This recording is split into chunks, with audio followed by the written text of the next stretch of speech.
I never saw it coming. It wasn't the kind of thing that would make the news. It wasn't a loud fight or a dramatic betrayal. No, this was something much quieter. Something that built up over years, under the surface, hiding in plain sight.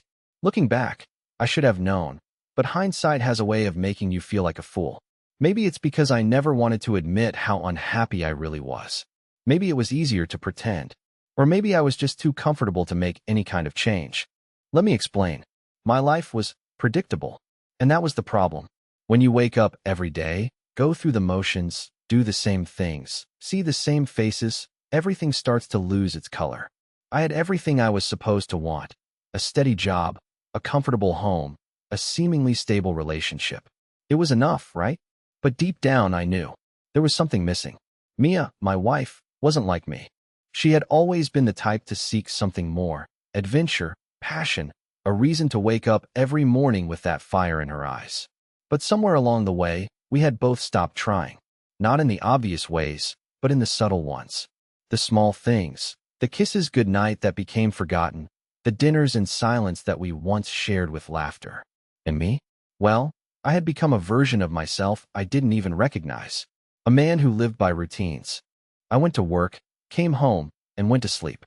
There were days when I couldn't even remember what we talked about at dinner, if we even did.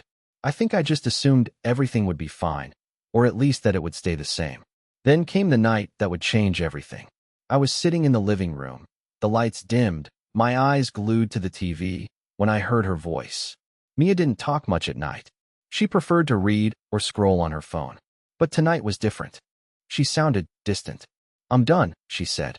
I turned, unsure of what she meant. At first, I thought maybe it was just a random comment, a half-joking remark, but I saw the look in her eyes.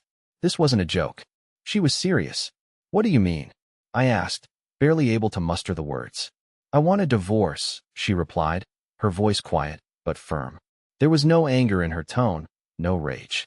It was almost like she had made her peace with it. She wasn't asking for anything. She was telling me what she had decided. I didn't feel shocked, though. Not in the way I thought I would. I didn't feel betrayed or devastated. I just felt numb. Part of me had known this was coming, but I was too afraid to face it. I never imagined it would happen like this. No build-up, no massive argument, just a simple statement that she was done. "Okay," I said, before I could even think about it. The words slipped out without much thought, like a reflex. I didn't feel relief or fear, just acceptance. She stared at me for a long moment, and I could see a flicker of something in her eyes. Maybe regret, maybe doubt. But she didn't say anything more. She just turned and walked away, leaving me to process those two words. I sat there for hours, unable to move. I tried to think of everything that led to this moment. The years, the fights, the silence. But all I could focus on was the emptiness that now filled our home. There were no tears, no shouting matches. Just a quiet finality. A decision made, and a life that would no longer include her. For the next few days, it felt like we were living in different worlds. We barely spoke.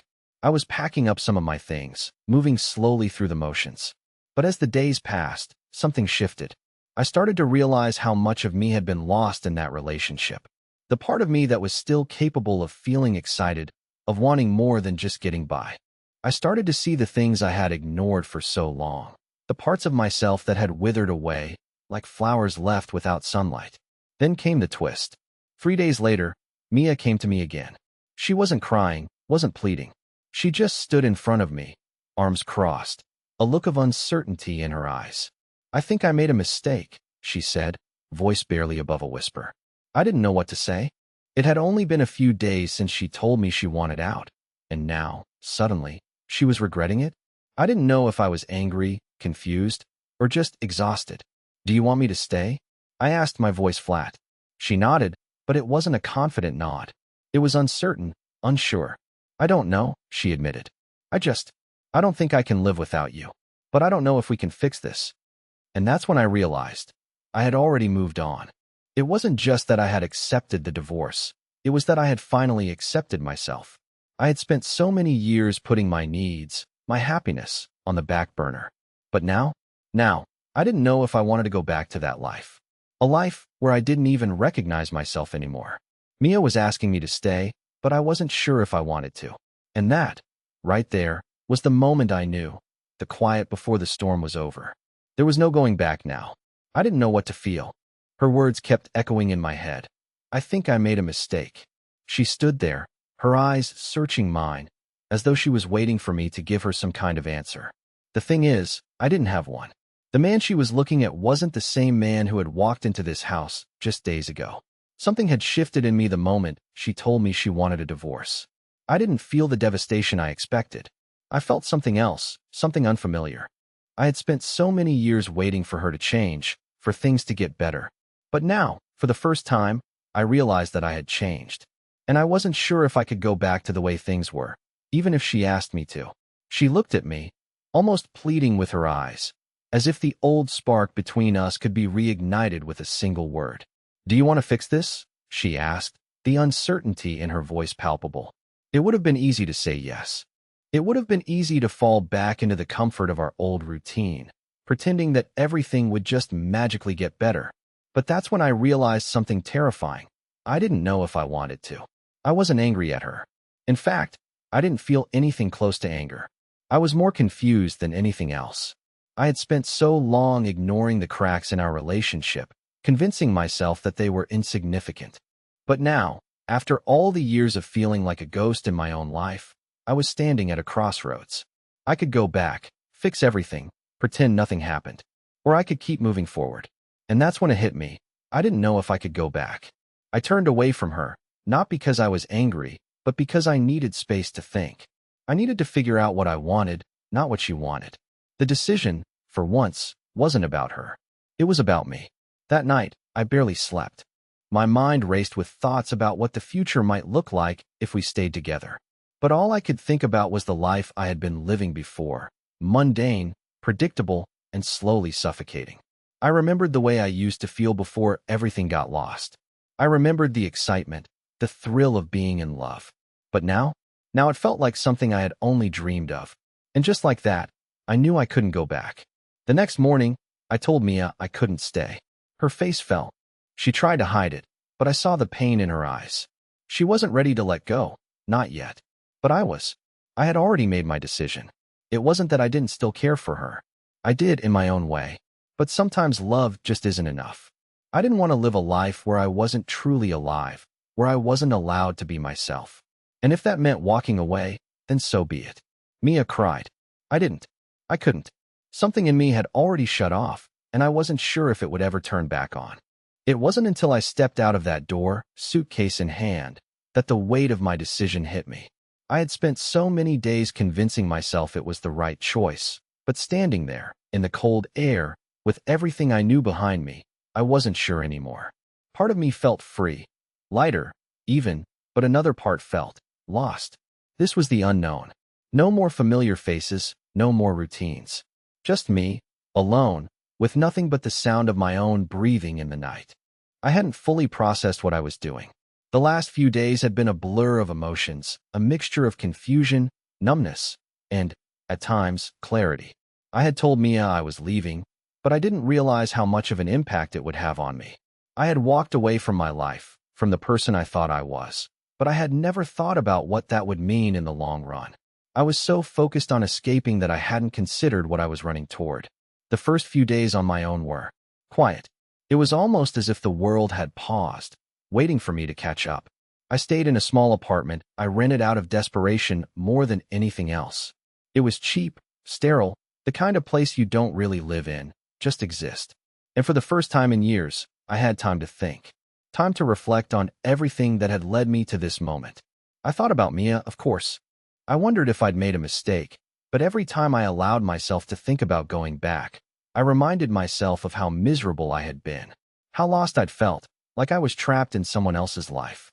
The silence that had stretched between us in the last months of our marriage. It wasn't just the quiet of two people who had stopped talking. It was the quiet of two people who had stopped seeing each other. And that was a truth I couldn't ignore. But then, the text started. At first, it was just a few, asking how I was doing, if I was okay. The messages were polite, even concerned. She didn't want to fight. She just wanted to know if I was okay. I could feel the hesitation in every word. She wanted to reach out, but she was scared. Scared that I would turn her away, that I would pull farther and farther away from her. I didn't reply at first. I wasn't sure I could. But after the third or fourth message, I found myself typing a response. It was short. "I'm fine, Mia. Just trying to figure things out." That was all I could say. I couldn't give her false hope. I couldn't pretend like everything was going to be okay when I knew deep down it wouldn't be. What happened next surprised me. She called. I stared at the screen, hesitating. Part of me wanted to answer, to hear her voice, to find out what she wanted. But then another part of me screamed, "Don't go back. Don't go down that road again." Eventually, I answered. And for the first time in days, I heard the vulnerability in her voice. She didn't sound like the woman I left behind. She sounded scared. "I don't know what to do, Alex," she said, her voice cracking. "I thought I could live without you, but I can't. I made a mistake." There it was again. The mistake. She had said it before. But this time, it felt different. This time, I could hear the desperation in her words, the realization that maybe, just maybe, she had pushed me too far. I stayed silent for a moment, and she filled the space with her own words. "I thought I was doing the right thing. But now I don't know. I feel like I've lost you forever." And that's when the truth hit me like a ton of bricks. I was already gone. Sure, physically, I was still here, on the phone, in her life. But emotionally, mentally, I had checked out long before I walked out that door.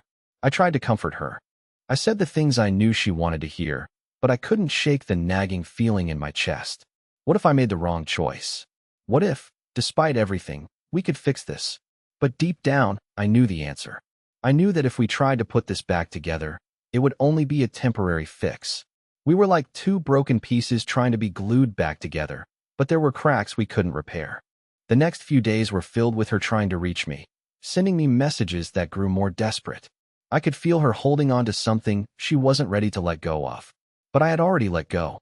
I had already moved on in ways she couldn't understand. One night, she showed up at my apartment. I didn't expect it. But there she was, standing in the doorway, her eyes wide with a mix of hope and fear. "I don't know how to fix this," she said, her voice barely a whisper. For the first time in weeks, I looked at her, really looked at her, and realized that no matter how much I cared, no matter how much I wanted to fix it, I couldn't. Because the problem wasn't just with her. It was with me too. I never thought I'd see her at my door again. Mia standing there, looking like she was ready to break, was the last thing I expected. I thought once I left, that was it. She'd go on with her life, I'd go on with mine. Simple. But there she was, shaking slightly, her face pale, eyes red from the crying I knew had been constant since the day I walked out. "I couldn't stay away," she whispered, her voice barely audible. "I had to see you. I need to understand what went wrong. What happened to us?" I couldn't respond at first. The truth was, I wasn't sure myself. I wasn't sure how to explain what had happened, what had changed. Everything about us felt different now, like a puzzle with missing pieces that we'd never be able to put back together. She wasn't the same, and neither was I. We had both changed, in ways neither of us could have predicted. "Mia," I started, my voice steady but distant. "I don't think we can fix this." She flinched, as if my words physically hurt her, but she didn't back away. Instead, she took a deep breath and walked inside without asking. Her eyes were desperate, searching mine for some kind of reassurance, some sign that I was still the man she married. But I wasn't, and I don't think she was, either. "You don't understand," she said, her voice trembling now. "I was wrong. I pushed you away. I made you leave. I didn't want this, not really." I felt a pang of guilt, a fleeting moment where I wanted to comfort her, to tell her everything would be fine. But I couldn't. I couldn't lie to her. "You didn't make me leave, Mia. I chose to go." The silence that followed was heavy, and for the first time in days, I could feel the full weight of everything we had lost. The years of neglect, of silence, of trying to pretend we were fine when neither of us felt fine. It all came crashing down on me in that one moment. Mia stepped closer, her hands trembling. "But why? Why didn't you fight for us?" The question caught me off guard. Why didn't I fight for us? I had been fighting for so long, fighting to keep a relationship alive that had already been dead for a while. But I couldn't say that. Not to her. Instead, I told her the only truth I had left. "I fought for us, Mia, but I was fighting alone." It stung to say, but it was the truth. I had fought alone for far too long. And in the end, I had to fight for myself. Her eyes filled with tears again, But she didn't cry. Instead, she nodded, as if she was starting to understand something she hadn't before. She had expected me to fight for us, to come running back to her. But I couldn't. I couldn't go back to a life that had hollowed me out. I didn't know how long we stood there, both of us caught in the same moment, neither of us knowing what to say next. Eventually, Mia spoke again, but this time her voice was softer, resigned. I don't know how we got here, Alex. I thought I could live without you, but I can't. She stopped herself, like she was fighting against the words she was about to say. I didn't interrupt. I just waited, because I knew the next word she would say would be the hardest for both of us. I'm sorry, she whispered, barely audible. For some reason, hearing her say those words felt like a weight being lifted off my chest. It wasn't a magic fix, and it didn't mean that everything would suddenly be okay.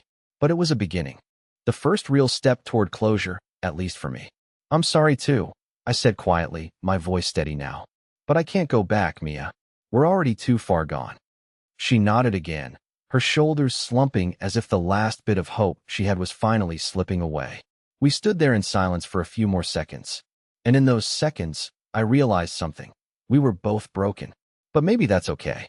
Maybe we needed to be broken to move on, to heal. And as much as I wanted to keep holding on, I knew I had to let go. Mia didn't say anything else after that. She just turned and left, quietly closing the door behind her. And in that moment, I felt something I hadn't felt in a long time. Not relief, not happiness, just peace. The days that followed Mia's visit were oddly quiet. No more frantic phone calls or desperate texts. It was as if she had finally accepted the reality of our situation. For a while, I thought I'd feel some kind of relief, maybe even a sense of closure. But I didn't. Instead, I was left with this strange emptiness, like I had made a decision I couldn't undo, but wasn't entirely sure was right. The silence in my apartment felt louder than the arguments I used to have with Mia.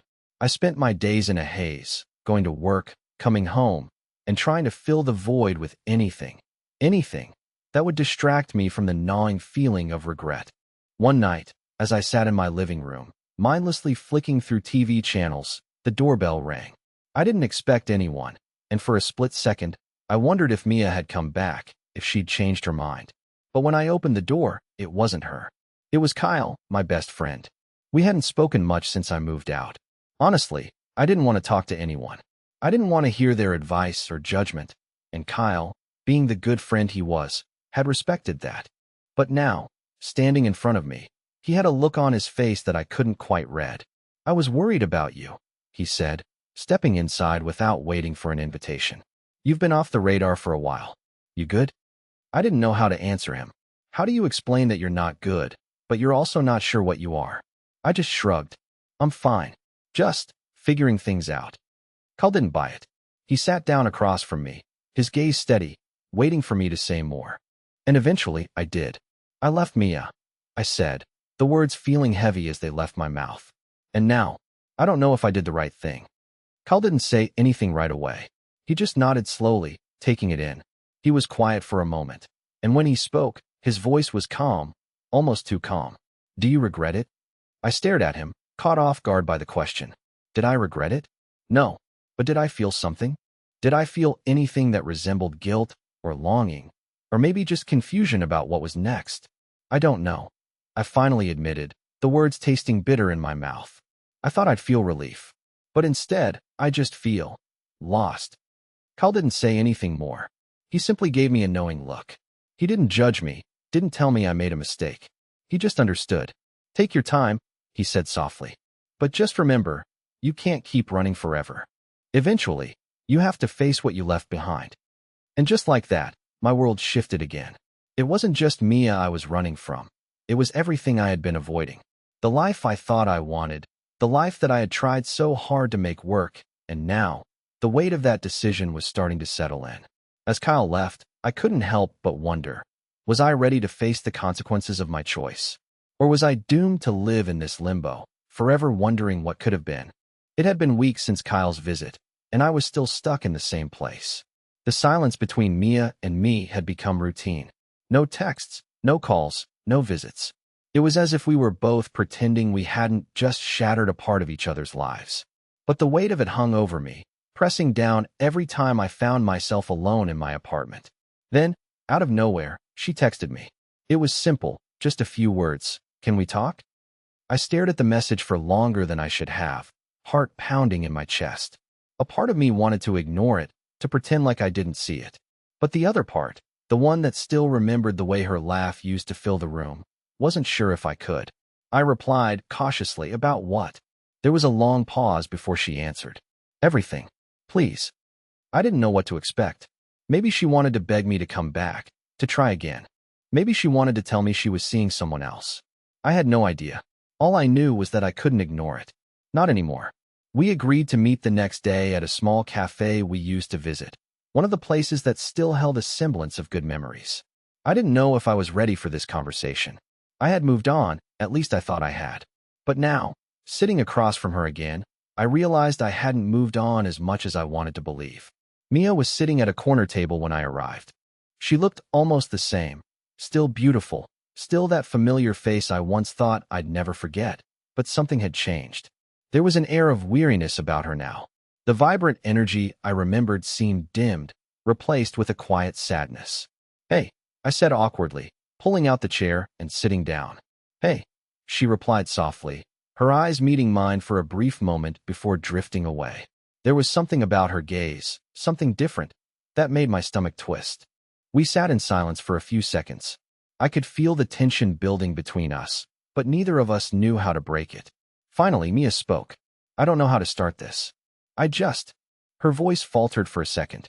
"I don't know what happened to us, Alex. I keep asking myself if I could have done something differently.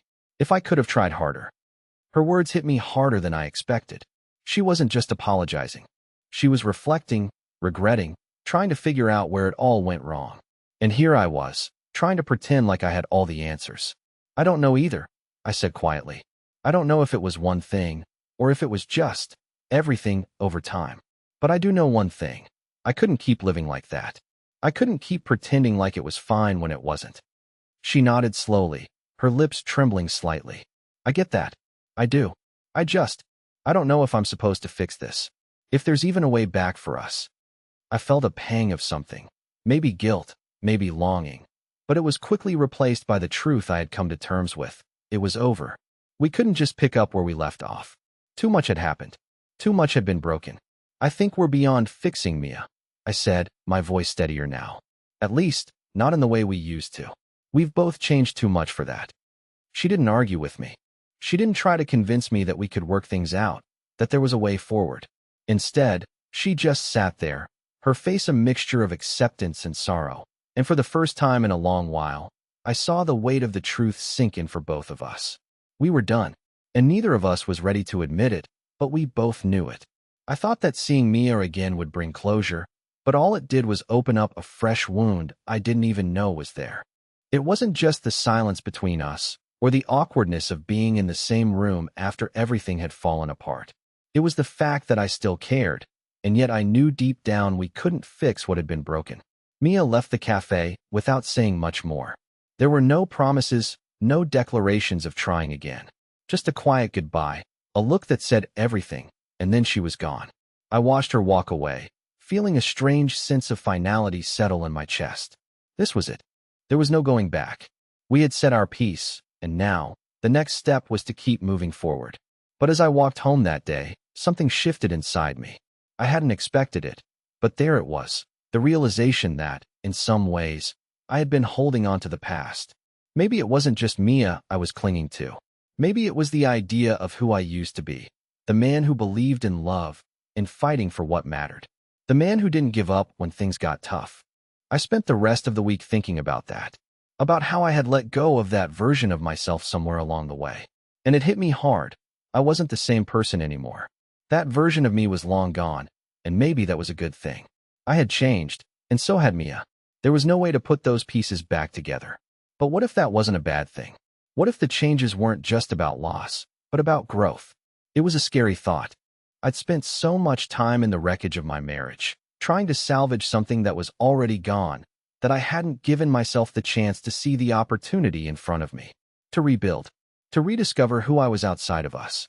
The next day, I took a step I hadn't thought I'd take so soon.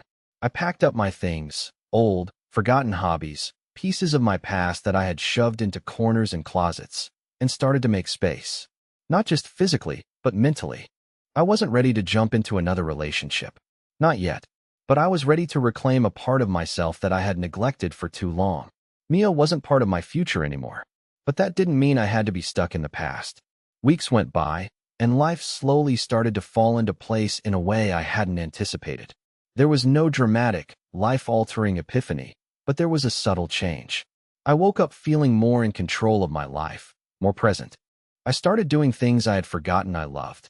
Painting again, picking up books I hadn't read in years, going for long walks in the park just to clear my head. It wasn't about forgetting Mia. It wasn't about erasing the past. It was about finding peace with it. One afternoon, as I was finishing up at the local coffee shop, I ran into an old friend. Not someone I'd been close to, but someone whose presence was a reminder of a simpler time before all the complications. We caught up, laughed about old memories, and talked about what had changed in our lives. As I walked away from that conversation, something clicked.